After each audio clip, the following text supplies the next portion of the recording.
and welcome to the Addicts Miami Dolphins podcast, brought to you in part by Manscaped and hosted by me, the legendary Savak, joined again by my fresh from IR co-host from No Coast, who's still on a pitch count, the man, the myth, the mustache, Mr. Brian Byrne. And we're also joined by our resident gambling man with the plan, the handsome Jimmy. But it is not about any of us, because we also find ourselves joined by another returning guest, publisher of All Dolphins for Sports Illustrated, editor of the Dolphin Digest, PFWA member, Florida Panthers correspondent, father, husband, and a man with a fancy-sounding name, Alain Poupart. How you doing, Alain? And more importantly, where are you?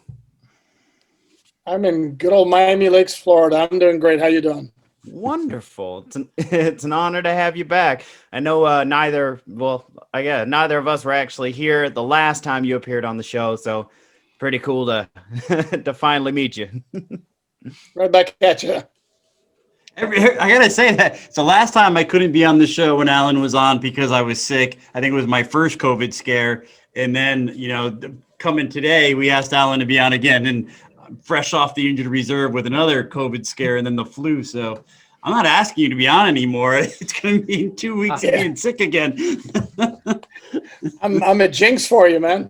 But Alan, can you give the listeners a bit of a glimpse into how different it is covering the Dolphins during this epidemic? And do you get to attend any of the home or away games? It's totally different because everything is through Zoom. And because everything is through Zoom, I've chosen the path of doing it from home, even though I could go to the Hard Rock Stadium. I don't see necessarily a great need to be there. It's not like I'm missing out on a ton of atmosphere because the stands are 20% filled.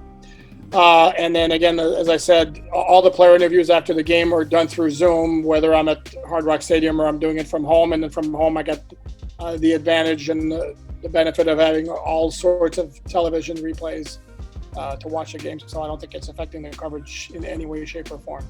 But it is a totally different thing because, again, under normal circumstances, like every day, the locker room's open for 45 minutes. And on certain days, Fridays in particular, Friday is a great day where there's not as many media members in the locker room. You don't have the television stations. It's usually pretty much 4 or 5 beat guys. And then you can talk to guys a lot more freely than you can on Wednesdays, for example, where all the TV stations, all the radio stations are there. And everything is just a cluster, for every single interview. And then Friday becomes really good. Obviously, now we don't have that. Everything's through Zoom. So it's totally different. That's how you know you've been in the game a long time. Alan doesn't even want to go to the stadium. He's doing it all at home. I'd be sleeping at that stadium, man. They wouldn't be able to get me out of there. Well, so that leads me into my question. How long have you been covering the Miami Dolphins, and how'd you get started? Oh, I'm going to give away my age here. On a full-time basis, it's been since July 1989. When I took a position with Dolphin Digest. I got my start in the journalism business in 1983 with an afternoon newspaper in Miami called the Miami News, which went out of existence at the end of the year in 1988. I covered some games for the Miami News, but never as a beat. I was just a general assignment reporter, and then covered some high school, covered UM basketball the last year of the newspaper. Actually, if I recall correctly, the very first Dolphin game I ever covered with the 35th anniversary just passed by not too long ago, was a November game in 1985 at the Orange Bowl against the New York Jets, where the Dolphins were trailing 17-14 until the final minute when Dan Marino threw a 50-yard touchdown pass to Mark Duper down the right sideline with one hand.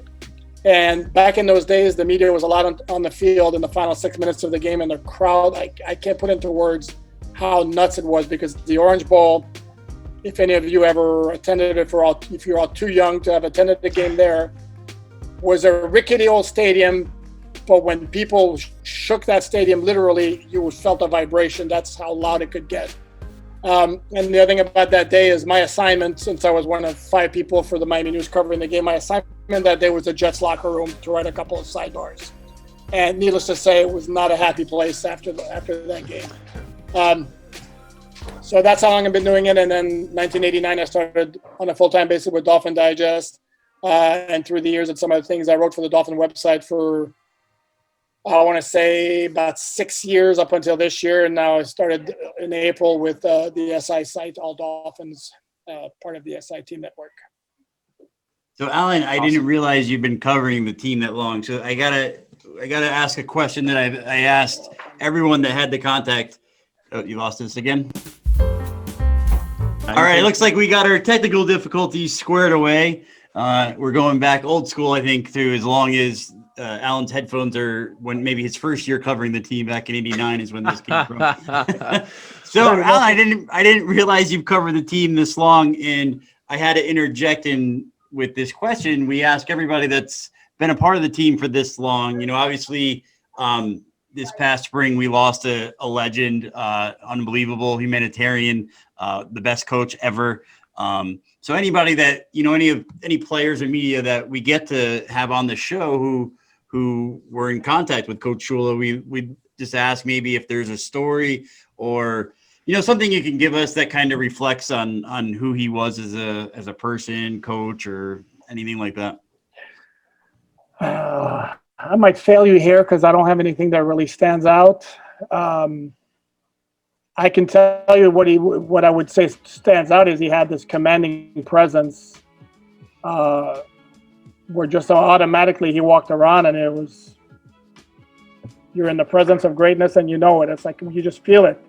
So that's the thing that stood out to me. The thing that stood out to me is I remember, I mean, his teams were always among the least penalized in the NFL.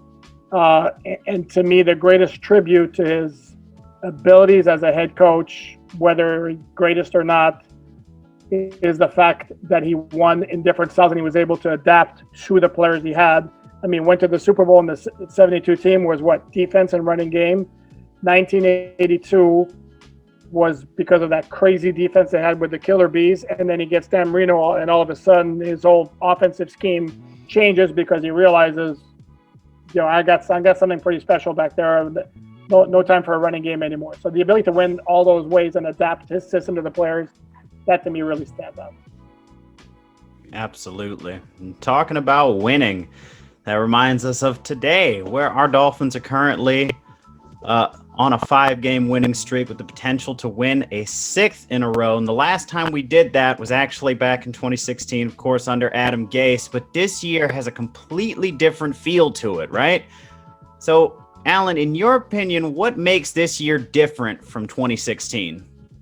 Funny you should mention that because I actually wrote a story this week. And the headline was why 2020 is like 2008, 2016, and yet different. So by all means, everybody go check it out on All Dolphins on the SI network. Basically, the big difference is that the core is young, unlike 2008, 2016, where in 2008, if you remember, it's Tony Soprano's first year, and they brought in a whole bunch of veterans. Jason Ferguson on defense, Justin Smiley on the offensive line, Chad Pennington, who fell into their lap in early August at quarterback, and I'm forgetting a few as well. And in 2016, part of the strength of that team was the offensive line. While it had Brandon Albert, who was not young, had Jamon Bushrod, who was not young. So, and then on defense, there were also a couple of key pieces who were older players. This year, you're looking at, there's one player on the entire roster who's over 30, and that's Ryan Fitzpatrick, who's no longer playing. So you're looking at guys who all should be around for quite a while. That's one major difference. The second major difference is you have a quarterback in place who's going to be here for a long time, whereas in 2008, you had Chad Pennington, who, as great as he was that year, and I don't know if Dolphin fans really appreciate just how good he was, and then Ryan Tannehill in 2016, who was good, but I would say was as good as he's ever was going to get, because to me, Ryan Tannehill is the guy who needs perfect pieces around him if it's going to work. Just like in Tennessee, when he had Derrick Henry running game with the running game in the last year, that's partly what made it work. He had a great year. I don't want to take anything away from him, but the pieces around him were there. Now this year, right now, he lost his right tackle Jack Conklin to Cleveland in free agency. Now Taylor Lewan is out for the year on IR. And the last couple of weeks, his passing numbers are low. So anyway, I don't want to spend too much time on Ryan Tannehill, but the point is that's why it's different this year. You're looking at a situation where I don't think this is just a one-shot deal, unlike 2008, 2016. Brian, how much time would you like to spend on Ryan Tannehill? We can stay on after, Alan. We can just bash him for a few days if you want. The guy's a solid, serviceable quarterback, but he needs everything set up around him. Yeah, it's all got to fall into place. Yep. And not only that, and I don't know, I'm assuming I'm speaking for you guys as well, but after 7 years of him, it was time to go. It was time. Senior time for a change. Yeah. Absolutely. For him as well too. Yeah. Sure. It worked out for both parties. I think that's pretty obvious. So the Miami Dolphins got Kyle Van Noy back at practice, and lining up across from him, the Denver Broncos got Drew Lock back to practice on a limited capacity. Do you have a feeling on which way they're trending for Sunday? For everything I read and hear out of Denver is that Drew Lock probably will play. But again, if we're being honest, do either Drew Lock, Brett Rippon, or Jeff Driscoll scare you really? The thing with Drew Lock though is he came into the year. I think a lot of people had expectations for the Broncos. I actually thought they'd be difficult to deal with. They were 4-1 down the stretch last year with Drew Lock at quarterback. Well, a couple of things happened. Is they lost Von Miller right away, which killed their defense. And then number two, the other thing is if you look at their schedule, the first 3 games, it's crazy. I mean, it's like, the team escapes me. I know Pittsburgh was one of them, was the 3rd game. They had Tennessee to open. I can't remember the 2nd game, and then they had Pittsburgh, which are 3 really good teams, and that started them off at 0-3, and now they've been climbing uphill the whole time. So I'm going to guess Drew Lock is going to play. He does have ability, but he's not having a good season. 7 touchdowns, 10 picks. So, and with the way the Dolphins have been driving opposing quarterbacks crazy, I'm not sure the Dolphins are losing sleep about having to face Drew Lock. As far as Kyle Van Noy is concerned, the fact that he was at practice, but you're dealing with a hip and he was limited, and I think they're gonna err on the side of caution if anything. So, wouldn't surprise me if they held him out. I don't think, in the grand scheme of things, it's a major loss for this particular game. Obviously, you'd like to have him back, but I think they'll be fine without him if he doesn't play. So that's when you just gotta say, Kyle, stay home. You don't need, your hip doesn't need the elevation. Your hip doesn't need the flight. Just stay home. We need you for a playoff push. Yeah, no need to rush him. So the Broncos started off with Tennessee, Pittsburgh, Tampa Bay, and then the Chiefs 2 weeks later. So all in the first 6 weeks, they're facing playoff teams. Yeah, there you go. That's rough. Yeah. But I'm glad you brought up the defense and how Miami's playing though, Alan. Because currently that defense ranks 5th in the league in points per game allowed at 20.2 and 3rd in turnovers with a total of 15. And of course, you alluded to the Broncos quarterback room not really being much. I don't think they have anybody shaking in their shoes. But is there any way that you see Denver's offense potentially winning this matchup? Well, if you look at the battle and the 2 teams, if there's one area to be concerned if we're the Dolphins, it would be the running game of Denver against your run defense, because it hasn't been very good. The opponents are averaging 4.7 yards per carry, which is not ideal. And eventually that's going to come back to bite the Dolphins if they don't get that fixed. And the Broncos do have 2 good running backs with Phillip Lindsay and Melvin Gordon. So that's where, if there's any concern for the Dolphins defense, that's where it's going to be, because you don't see Drew Lock beating them, and if the Dolphins get him in 3rd and long situations, they're going to go crazy with 7 men at the line of scrimmage. Oops, we'll send all 7. We'll drop back up 4 of them. We'll drop back 5 of them, and just toy with Drew Lock's head like they did with Justin Herbert. I mean, if you saw the comments from Keenan Allen and even Herbert himself, they're talking about like, well, we went to the running game because we were kind of confused. Yeah, I mean, you don't hear NFL players and say that very often. I mean, that's crazy to me, which goes to show you just how effective their scheme has been. But yeah, the area of concern for me is the Denver running game. Agreed. So the Dolphins were very active in free agency, and obviously they had a boatload of draft choices. outside of cutting Jordan Howard already, the early grade for both would have to be an A+. Could we have imagined these guys would work out this well? And, with the collective age of both the free agents and the rookies, should we expect even more for the second half of the season? Well, I think you're going to see the rookies getting better and better. And I can tell you one guy who completely jumps out to me as being one of those guys is Malcolm Perry.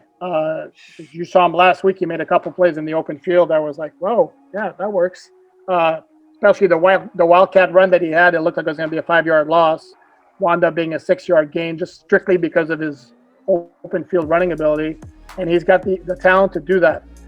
He's one guy who jumps out at me. By the way, I wish you'd been my school teacher with your grading system. That's A+ is very nice. I don't know if I go that high because here's the thing.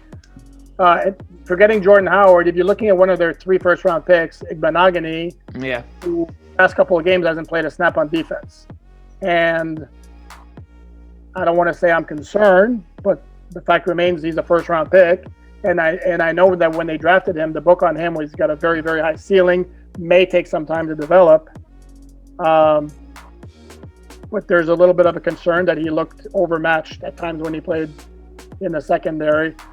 You look at the rest of them, Curtis Weaver, we won't even talk about, even though from the start I said that's a great gamble. The guy was highly productive at Boise State. Do the skills translate to the NFL? We'll see, but it's a first, 5th-round pick. I saw him a couple of practices in training camp that were open to the media, and immediately I was like, this guy does not look like an NFL player. He just doesn't. And then not long after they cut him, and personally it was like, yeah, no surprise there. But again, you're talking 11 draft picks. That's one that you missed on. 11 or 10, I forget. I think it's 11. We went with 11, but we drafted 10, I believe. Right? Okay. No, we went into the 14 and drafted 11. Yeah. Got you. But then, Austin Jackson looks really, really good. Tua so far so good. Raekwon Davis is coming on and on and on and on. Brandon Jones is a very nice piece. Solomon Kindley's play has kind of dipped a little bit, I would say, maybe the last few weeks, but still, you're looking at 4th-round pick in the starting lineup from the start. That's really impressive. I mean, their work and in free agency, Byron Jones, they paid a lot of money, but that dude can cover. Sad that he can't get a pick to save his life, but that dude can cover.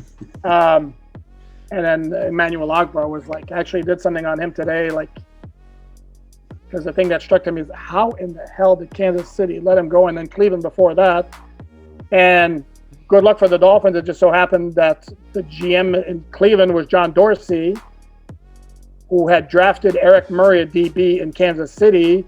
And then Ogbah is coming into his 4th in his contract year, had shown flashes, but also been injured. And John Dorsey is looking at, I don't really necessarily want to re-sign him for the long haul.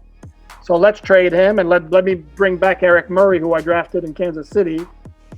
And then I spoke to people in Kansas City, and they said Ogbah was really, really good last year until he got hurt. 5.5 sacks in 10 games is pretty good. But then the Chiefs entered the offseason with a ton of players to take care of salary-wise. They wound up giving new contracts to Patrick Mahomes, Travis Kelce, Chris Jones, and then they just didn't have enough money left to spread all over the place, and wound up having to say goodbye to Emmanuel Ogbah. And ironically, who did they replace him with for their role as a situational pass rusher? Taco Charlton. So I'll take that every day. Yeah, no, that was a good trade. So, I mean, that turned out to be, fabulous free agent signing. And then to go back to your point, yeah, I'd give him an A. I don't know. I can't go quite A+, but I'm a tough grader, so I'll go an A. You're going to get a A+ today for bringing up Malcolm Perry with Brian. He was nodding so much, I thought his head was going to fall off. Well, no, yeah, I think that was definitely a great call. And if you saw them mic'd up with Jerome Baker, that just got released yesterday, I think on Dolphins.com, he was saying, this year is different. As we touched on at the very beginning, we don't get those training camp views. We don't get the practice views that you guys would normally bring us, that we normally get. And we don't know what Malcolm Perry has done since training camp. And, obviously Jerome Baker was giving us the first glimpse of that. He said, this guy is untackleable every time he got the ball. Yeah. So, and we saw it in just the very limited snaps he got this past week. And with the injuries to the wide receiver and looking for that big play, I think that we're going to see a lot more of that in the second half of the season. I think that was a great call by Alan. But Alan, I have to ask you, so this has kind of been drilling at me the past couple of weeks. So I've noticed that in the press conferences with Coach Flo recently, especially since the winning has started, this 5-game winning streak, he's kind of, he comes into some of these press conferences and instantly just fire shots at some of the members of the media. And so I want to know, is the rapport of that of like some good nature ribbing of like a locker room kind of thing, or is there a little bit of animosity between the coaching staff or it's just hard to judge with it only being on Zoom, I guess, is why I asked. No, yeah, it's hard to judge. And there's also an issue of control where a lot of, and this is not just Flo. I mean, it's like coaches all around will direct little shots at this. Every once in a while, they're going to be playful and then joke around. And then other times they'll make a point to somebody. And a lot of it is, again, it's an issue of control and not just Flo. That's gone on. I mean, I've been in this business over 35 years and since I've been there. It's very rare that you get a coach who will be like talking like we're talking right now all the time. And that comes with the territory. See, now speaking about the press conferences, from those all the way to the on the field product, as we were alluding to before, during Coach Flo's tenure, I mean, all of it couldn't be a starker contrast from previous coaching staffs or from the previous coaching staff. Well, I mean, yeah, all of them. The last, what was it, 9 that we had said? 10. So right? I think he's actually number 10. Oh, okay. So what do you believe is the secret sauce that Coach Flores brings to the table that we have been desperately searching for since the Shula and Johnson era till now? Attention to detail, very smart in his scheming. I know he gives a lot of credit to his assistant coaches for a lot of things that they do. This morning, as a matter of fact, he complimented Josh Boyer for the defensive schemes. And given Flo's background, I have a very difficult time at that he doesn't have his hand, if not his entire arm, if not his entire body, into what goes on defense with that scheme. So, and you could tell last year right away they're just very, very well coached. They don't commit a lot of penalties. I mentioned that about Shula. This is a team that doesn't beat itself. You looked at the game against the Chargers last Sunday. Do you want a bigger contrast of a team that does all the little things right against a team that does all the little things wrong? And then what winds up happening, guess what? Well, one team's 2-7, the other one is 6-3. And the talent level between those two teams is, let's say, comparable. So this is what he does. And I know the people in the Dolphins facility don't necessarily want to hear this, but you're seeing an awful lot of New England there. I mean, that was a formula in New England for all those years. Do all the little things well. Don't beat yourself. Not a whole lot of penalties. Don't ever get too happy with yourself. I mean, you talk to Dolphin players right now; they might be 3-6. You couldn't tell the difference.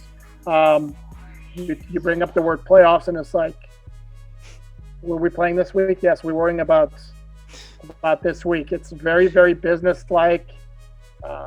And again, it's like the one that comes to mind when I look at him, even though he is a lot more pleasant, is Nick Saban back in 05 and 06, who was that same guy who preached the same way. The only problem is that Saban couldn't relate to players because he had that college coach mentality, which doesn't fly in the NFL. I mean, it's worked out great for him in the LSU before, and Michigan State even before that, and certainly at Alabama, but didn't work in the NFL. But up here, and in terms of football smarts, yeah, he was way up there. And Flores is just the same way. It's like a really, really sharp football mind. So I got to ask you this. You don't see this very often where the disciplinarian comes in, but yet it looks like the team is still having so much fun. Is it mainly because of how young they are, or is it just because they haven't won in so long? But, usually when you see a disciplinarian, like, people don't go and talk about New England and say, "Oh, that was a fun place to play." They'll say we won. So what's different here where it's still fun? Well, we'll find out when the players leave if what they say about what it was like playing in Miami. That's the thing. No, I think you mentioned, it's a very, very young team. I would also say that they have certainly bought into what Flores is selling. They're seeing that it works, so that's fun. And I think he's a lot more relatable than Nick Saban, for example, and maybe Bill Belichick. Obviously, when Kyle Van Noy is done with his career, or Eric Rowe, or Jamal Perry, formerly Jamal Wilkes, or I forget, or Ted Karras, when they're done here, it'd be great to feed him some truth serum and ask him, okay, well, compare playing with Flo and with Belichick, and then we get the real scoop. But for right now, obviously, it's all the party line that you're going to get from them. And the fact that they're winning right now, it's going to be fun.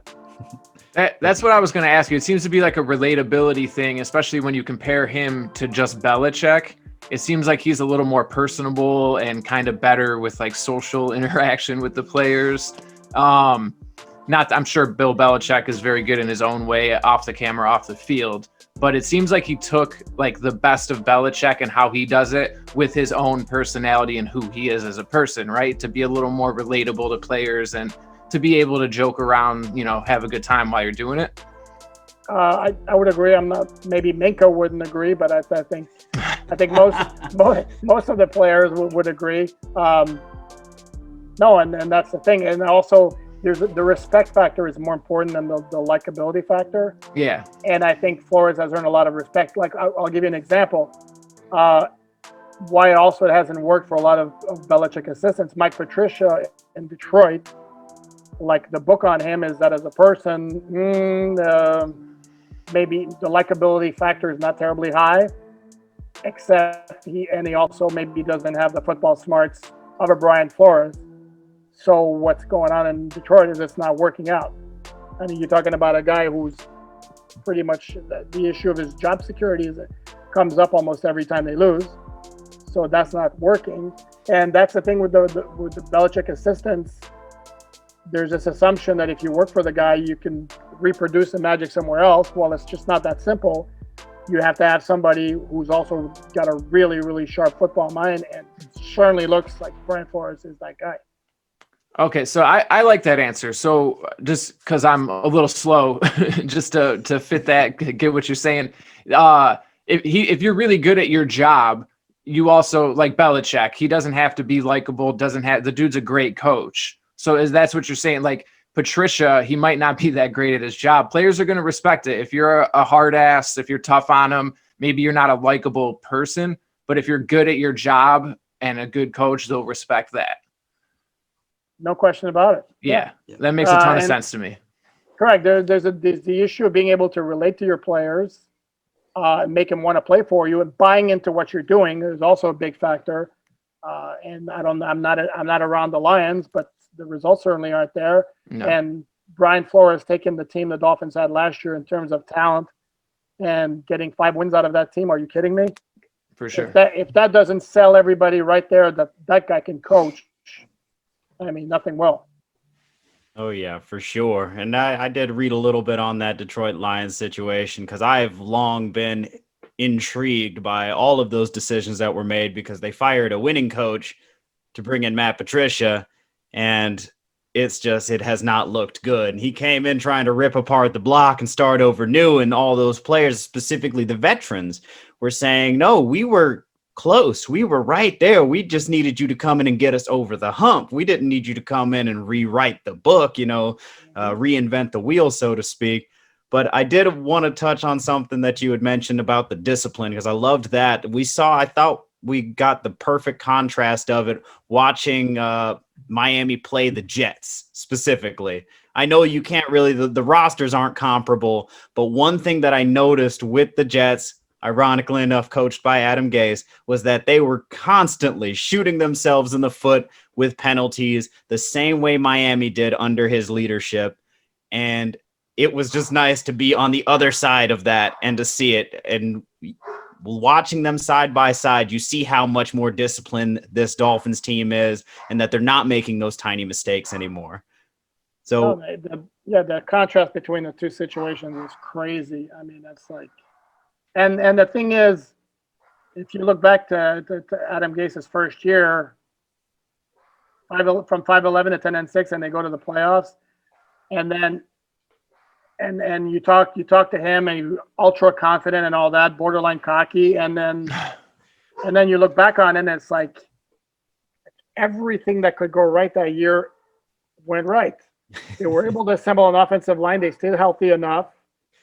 Jay Ajayi went nuts behind that offensive line. The defense, while not great, kept coming up with big plays and key turnovers every time they needed it. They had a soft schedule at some parts of the schedule, always winning the close games. And then the following year, you immediately see that that's not sustainable, and it's just not happening. How is this sustainable? So what is so different? How do you see this being sustainable? I guess you touched on it earlier, the age. And the age is part of it. Because you mentioned two things that kind of made me nervous. It was something I was going to ask you about later. Because you mentioned that season with Gase, the 10-6 season, the line staying somewhat healthy, and then key turnovers. We're getting a lot of points on defense, and that does not carry over to every week the way that it has.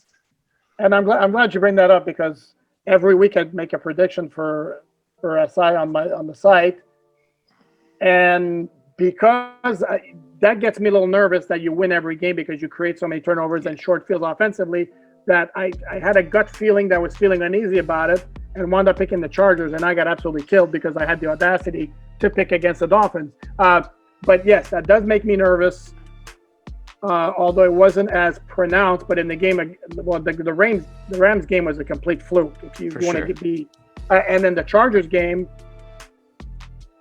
even though the Dolphins were in control the whole way, how does the game play out if the Chargers are not so insanely sloppy and bad on their special teams? I mean, if we're going to give credit to Andrew Van Ginkel for the punt block, which was a great hustle play, we also have to point out it never happens if the punter can catch a snap, which is kind of part of the job description.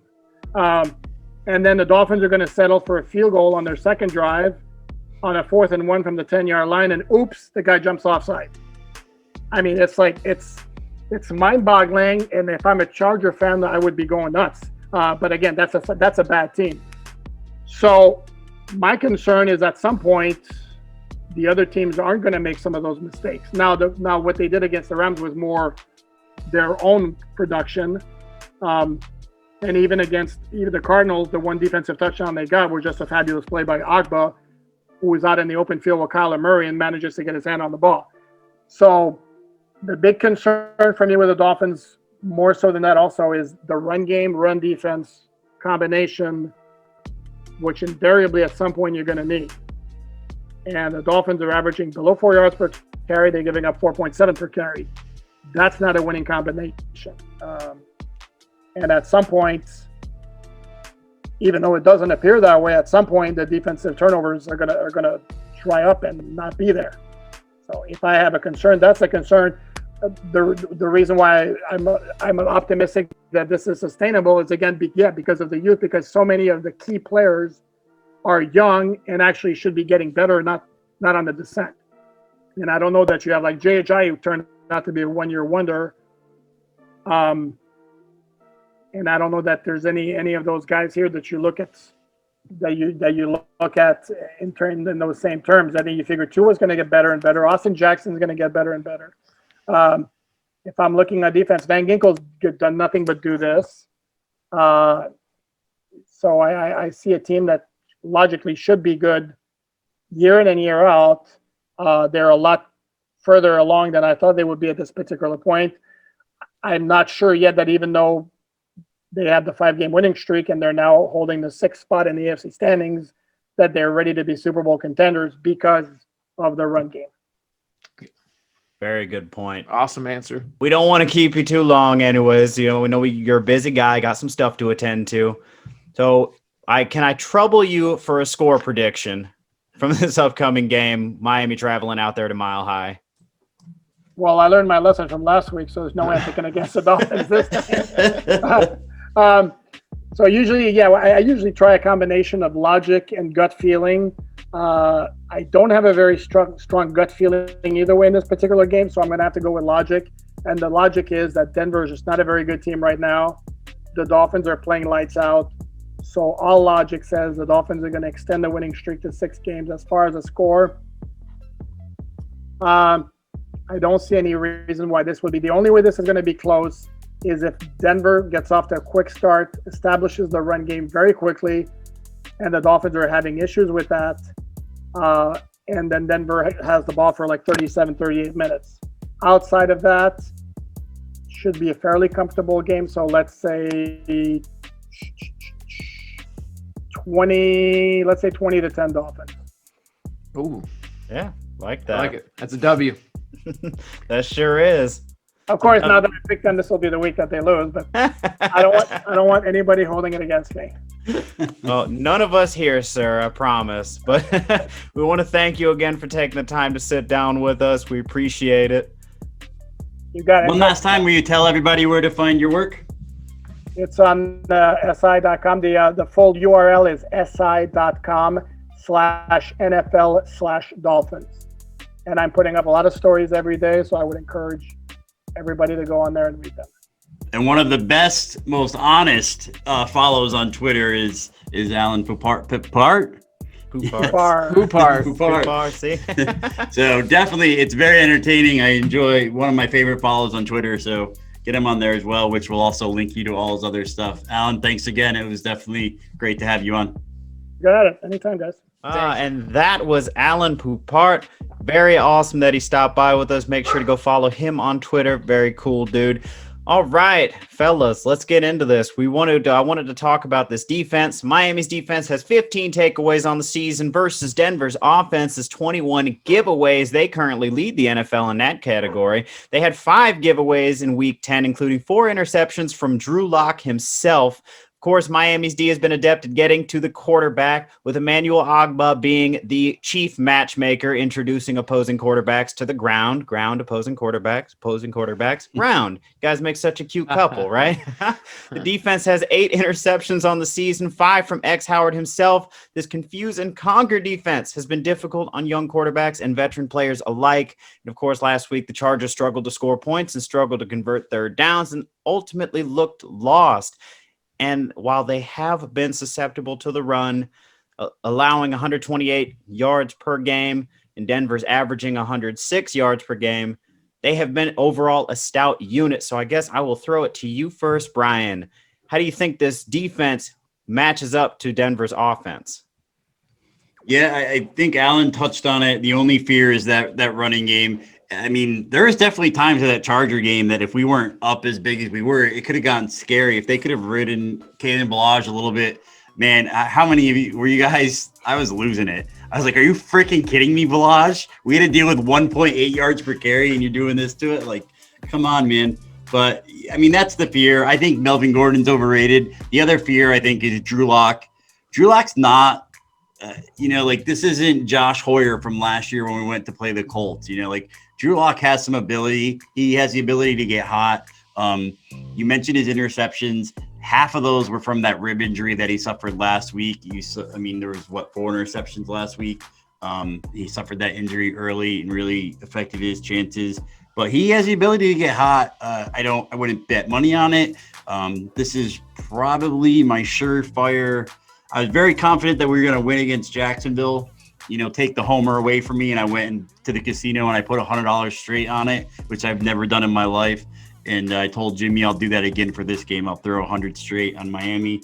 I'm pretty confident in a victory. And it's all it's going to be centered around that defense versus offensive matchup.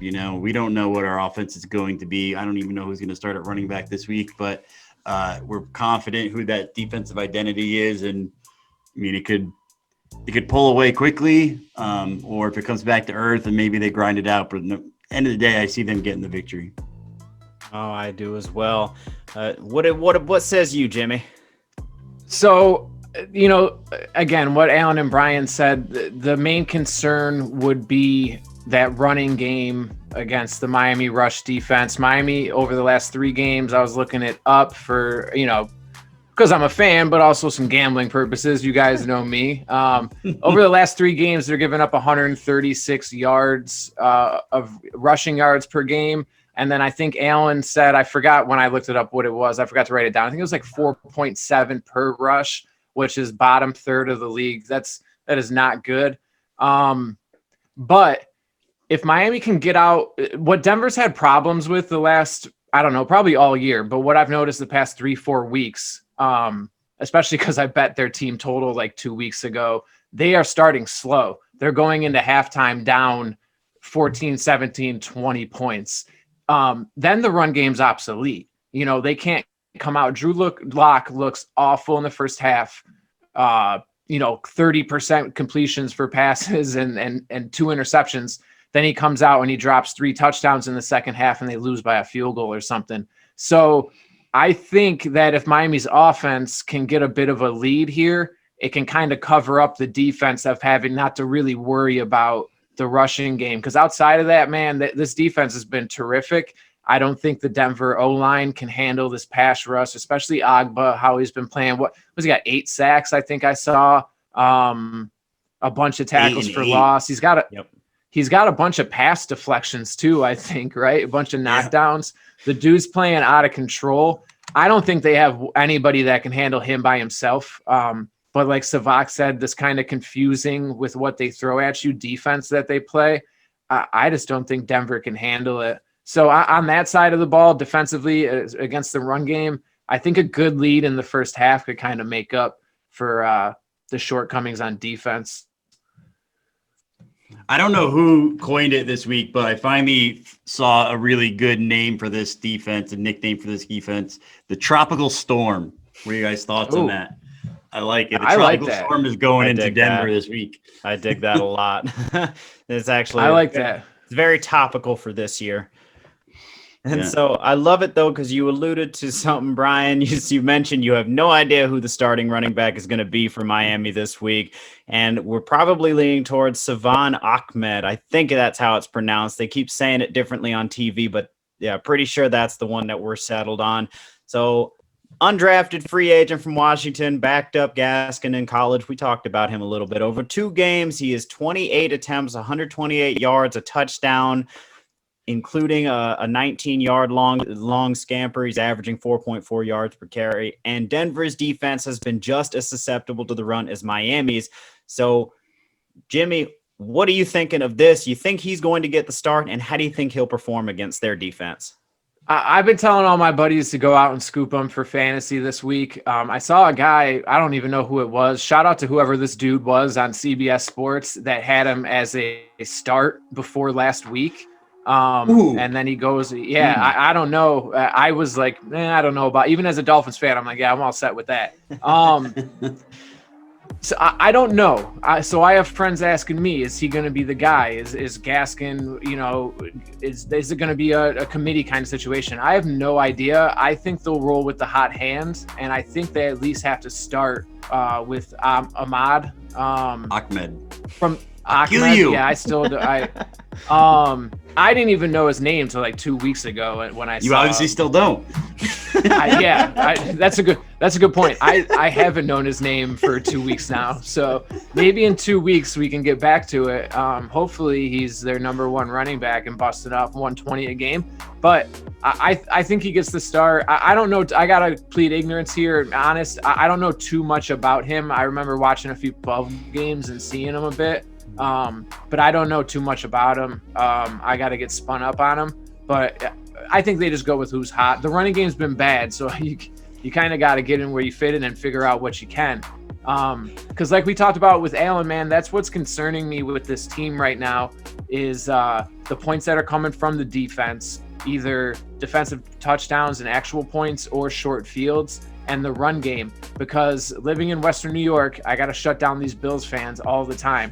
And what I keep telling them is, you guys don't have a run game and you don't have a defense. And then they're like, well, you don't have a run game either. I'm like, all right, but let's talk about that defense then. So I keep telling them no run game, no defense doesn't win in January. So if we could figure out something right now, that would be beautiful because the defense is there. if that run game comes along, watch out. Absolutely, if we can get the ability to control the clock. Yeah. Now, if his usage suggests anything, his usage from last week, they gave him, 21 carries? That would probably be leaning towards him likely getting the start, but I agree that they're probably going to ride the hot hand. But I think we should be focused less, I guess, on the ground game. Let's look at the wide receivers. You guys familiar with Carmen Sandiego?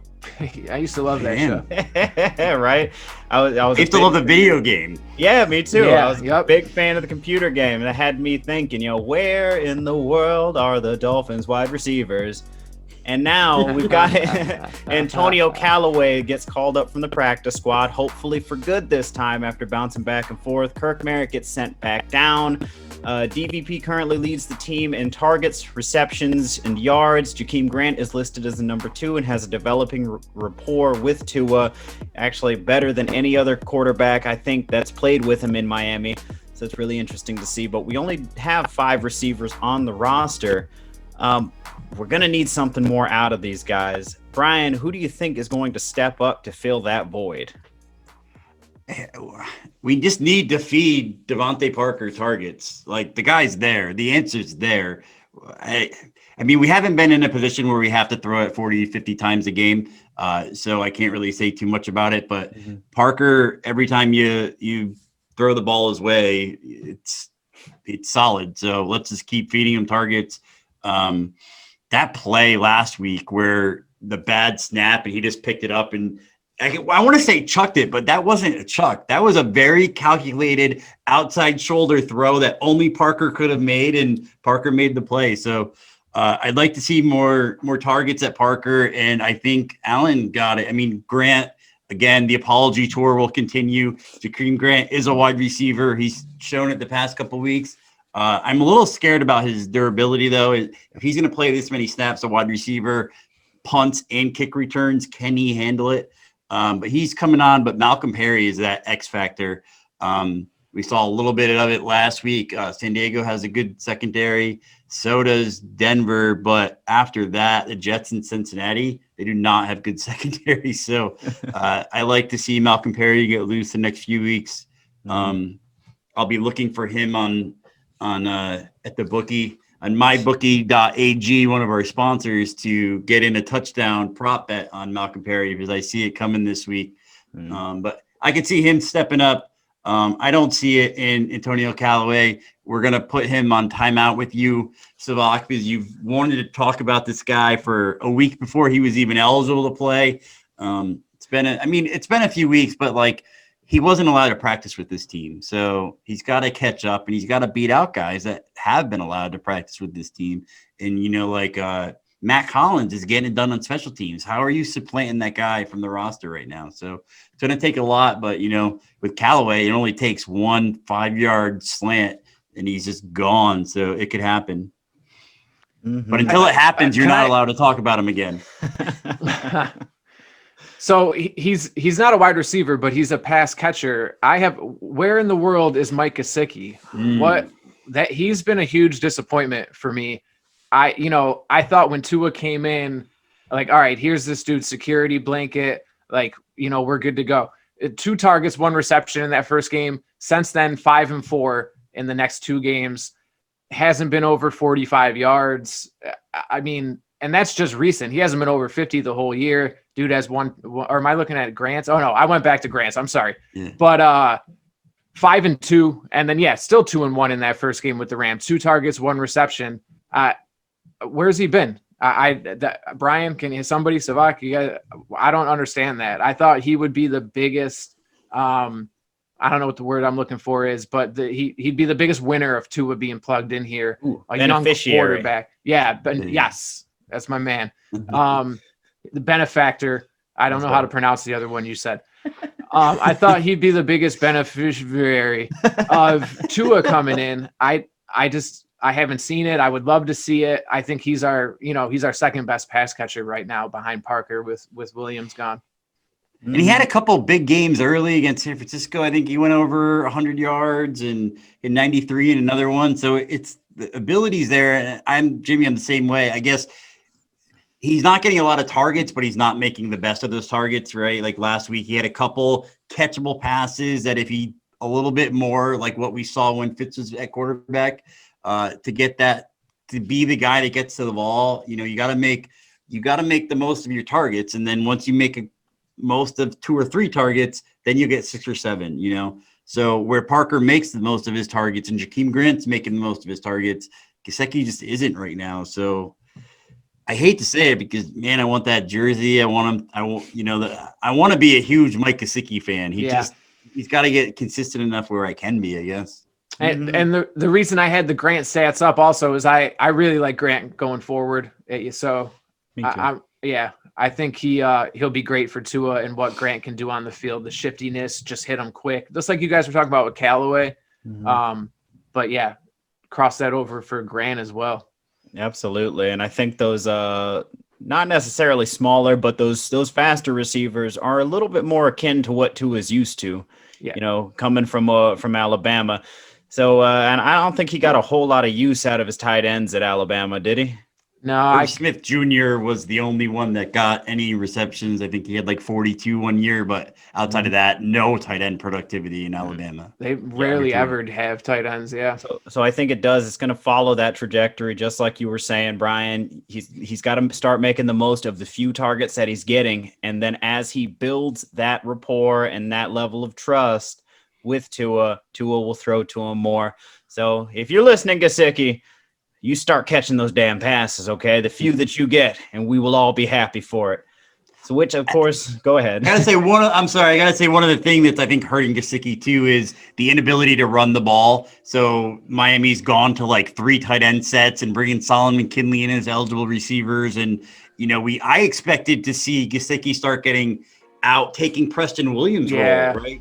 Put out as a wide receiver, and that hasn't happened. It's more inline blocking to the Gase era when Gesicki was here, which I can see because we got to run the ball and we got to figure it out. You can't just say, oh, we can't run the ball and that's it, like they did last year. If we want to be winning in December and January, we have to figure this out now. So that's a very good point. Absolutely. And I know that was one of the concerns coming into the season, talking about Chan Gailey's offense, is that tight ends have not historically done well in the offense.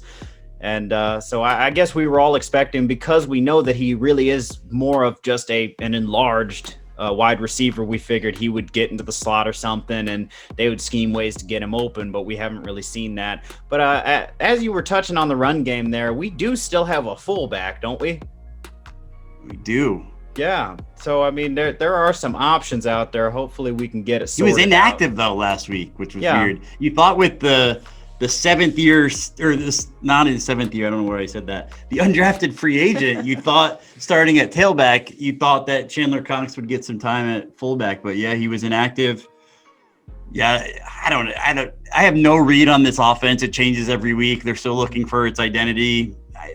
We'll see. Still trying to figure out if that's a good thing or a bad thing. I think Solomon Kinley, though, at fullback was a beautiful sight to see. That's creative. I like that. I think defense and special teams just keep scoring 21 points a game, and we'll figure it out in the offseason. We'll figure out what the offense is after that. You can't get an identity when you have a 21-point lead at the end of the first quarter. No. It's insane. Exactly. The game script has really screwed up what we should know about this team. Yeah, there hasn't been really much of a time in the game where we're like, all right, this is what the offense is going to look like 90% of games. They've just been playing with a huge lead, and I'd like to see them from behind a little bit. What would happen? We did against Arizona, though, didn't we? Yeah. Well, yeah, that's true. That's true. Yeah, I'm sorry, you're right. I meant more like down 21-0, like in a come out, let to a city kind of thing. I'm good with that. I've seen enough of that in my life. I don't ever need to see that again. I just want to see Tua lead a huge Watch the Jet game. Watch the Jet game this Sunday. You'll see him down 21-0. Adam Gase is really good at that. Oh yeah, he has mastered going down 21 points. But I guess it takes us to that point. We got to talk. So Tua time. Over 3 starts, Tua has thrown 510 yards, 5 touchdowns, no picks. His completion percentage is 61%. His passer rating of 104.8 is the third highest by a rookie in NFL history with a minimum of 50 attempts. So is Tua time going to continue? Is he going to continue playing this efficient, effective football? Jimmy, what do you think? I think this week, absolutely. The injuries on Denver's defense, Von Miller early in the year. Bradley Chubb he's been banged up. I think he missed a few games, but I know he's not 100%. They have no pass rush. And this offensive line, we talked about it probably every week now. Alan brought it up. They're light years ahead of where we thought they would be. They're 12th in the league right now, only giving up 1.6 sacks per game. I just don't think that just this week specifically, Denver's not going to be able to get enough pressure to really rattle Tua or do anything that should confuse him or give him a hard time. And you guys know me. I'm the pessimist. I try to be like, all right, pump the brakes. Let's hold it back. I don't see why not. Especially for the next few weeks. They have a really soft schedule. And this is what we've been saying all along. This kid's just built to lead a team and play football. He's got a strong arm. He's deadly accurate. Just keep him upright and healthy and let him do his things. And the biggest concern coming into the year was he going to remain upright? Well, and he has been, and he's 61 completion percentage is great. It can go a lot higher. It will, but no turnovers or no picks. I think it's going to continue if the offensive line keeps doing its job. My thoughts exactly. And of course, with a special shout out to the special teams, hopefully they will keep the magic rolling because they have been a bright spot on this team. That's why I got to touch on them. Keep being special. That's right.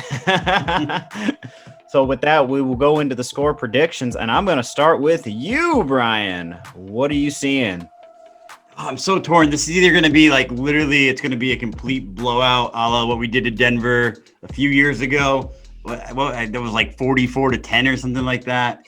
One of the first Dolphin games that I didn't stick around for the end because it was just so out of control. I see it going that way, like a 35-7. I could also see Drew Luck pulling some magic and this coming down to the wire, a la the Cardinals game. But I like the 35-7 better. I don't want to see us have to come down from 21-0. So we'll go 35-7. All right, and yourself, Jimmy. I like that. I'm like just a dog that's been mistreated his whole life or in an abusive relationship. Like I just keep waiting for the wheels to fall off. That the Miami Dolphins, did. Adam Gase did. Jay Fiedler did. I liked Fiedler though, but Nick Saban. I've been hurt. The blowout to the Ravens I slept through in the playoffs.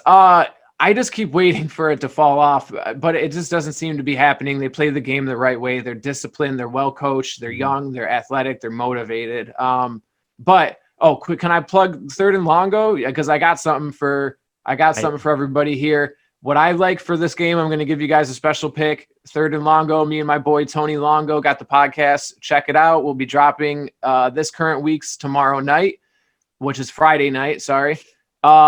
Dolphins first half -2.5. Like I said, Denver's been horrible in the first half for a while now. If this game's going to get dicey, it's going to get dicey in the second half.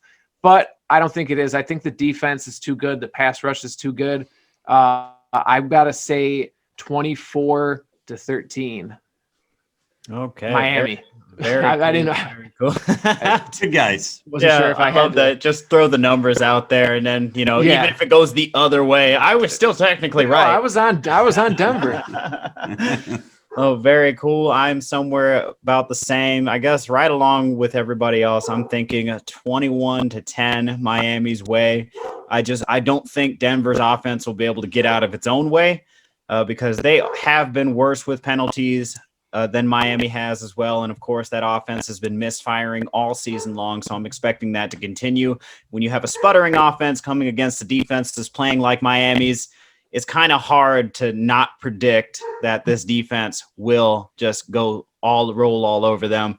So I am thinking that 21-10 Miami's way. So with that, I will go ahead and segue us on out. Everybody, remember to subscribe to the Fin Addicts Miami Dolphins podcast, available where all podcasts are available. Apple Podcasts, Google Podcasts, Spotify. There's some other ones out there. You already know. Go ask Brian if you don't.